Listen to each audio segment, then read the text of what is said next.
Assalamualaikum warahmatullahi wabarakatuh. Perkenalkan, nama saya Putri Nuradijah dan di sini saya akan mempresentasikan tugas dari Bapak Hermansyah yang berjudul Perencanaan Sumber Daya Manusia. Jadi apa itu perencanaan sumber daya manusia? Nah, perencanaan sumber daya manusia adalah proses analisis dan identifikasi yang dilakukan oleh suatu organisasi atau perusahaan terhadap kebutuhan sumber daya manusia, sehingga organisasi atau perusahaan tersebut dapat menentukan langkah apa yang harus diambil guna mencapai tujuannya.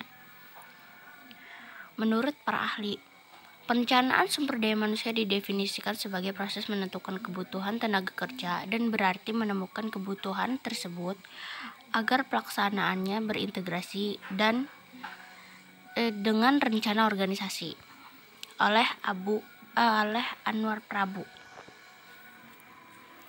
Apa tujuan PSDM diciptakan? Jadi, tujuan PSDM diciptakan adalah untuk menghindari kekurangan dan kelebihannya karyawan. 2. Sebagai penjamin kualitas dan kuantitas dari karyawan yang akan mengisi jabatan. 3. Untuk menghindari tumpang tindih pekerjaan karyawan karena kurangnya keahlian kerja.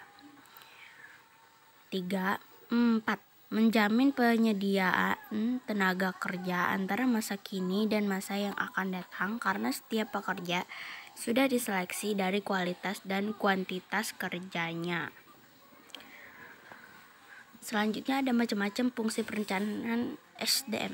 Perencanaan yang dimaksud adalah merencanakan anggota atau karyawan secara efektif dan efisien agar sesuai dengan kebutuhan perusahaan dalam membantu terwujudnya tujuan perusahaan atau organisasi tersebut.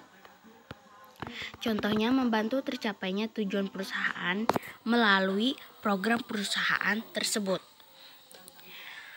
2. Pengarahan atau directing berarti mengarahkan seluruh karyawan agar mau dan mampu bekerja sama dan bekerja secara efektif dalam membantu tercapainya tujuan perusahaan, karyawan, dan masyarakat. Contohnya, seorang pemimpin menugaskan karyawan agar mengerjakan tugasnya dengan baik. 3. Pengorganisasian adalah kegiatan mengorganisasikan seluruh personel atau karyawan dengan menetapkan pembagian kerja, delegasi, wewenang, integrasi, dan koordinasi dalam struktur organisasi. Selanjutnya, macam-macam fungsi perencanaan SDM bagian 2. Pengendalian maksudnya adalah kegiatan mengendalikan karyawan agar menaati peraturan dan rencana perusahaan. Contohnya, kehadiran karyawan atau anggota, tingkat disiplinnya, perilaku karyawan atau anggotanya, kerjasama antar karyawan dan anggota, pelaksanaan pada setiap pekerjaan, dan menjaga situasi lingkungan pekerjaan. Pengadaan adalah proses penarikan seleksi, penempatan orientasi, dan induksi dari karyawan, anggota, untuk mendapatkan hasil yang sesuai dengan kebutuhan perusahaan atau organisasi. Contohnya, sebuah perusahaan organisasi memerlukan seseorang yang bisa memanajemen keuangan, maka perusahaan tersebut harus mengadakan lowongan kerja berupa manajemen keuangan. Pengembangan merupakan proses peningkatan keterampilan teknis, teoretis, konseptual, dan moral karyawan atau anggota melalui pendidikan dan pelatihan. Contohnya, sebuah perusahaan mengadakan program pelatihan pada karyawan atau anggota. Macam-macam fungsi perencanaan SDM bagian 3. Kompensasi adalah pemberian balas jasa secara langsung dan tidak langsung berupa uang atau barang kepada karyawan sebagai imbalan atas tenaga kerja yang diberikan kepada perusahaan. Contohnya, setiap hari Lebaran seluruh pegawai selalu diberikan THR. Selanjutnya, Pengintegrasian berarti kegiatan yang ditunjukkan untuk mempersatukan kepentingan perusahaan dengan kebutuhan karyawan agar tercipta kerjasama yang selaras dan saling menguntungkan. Contohnya, keterbukaan tentang keinginan dari karyawan. Pemeliharaan adalah kegiatan memelihara dan meningkatkan kondisi fisik, mental, dan loyalitas karyawan agar tetap mau bekerja sama hingga pensiun. Contohnya, program kesejahteraan yang berdasarkan kebutuhan sebagian besar karyawan serta pedoman pada internal dan eksternal konsistensi.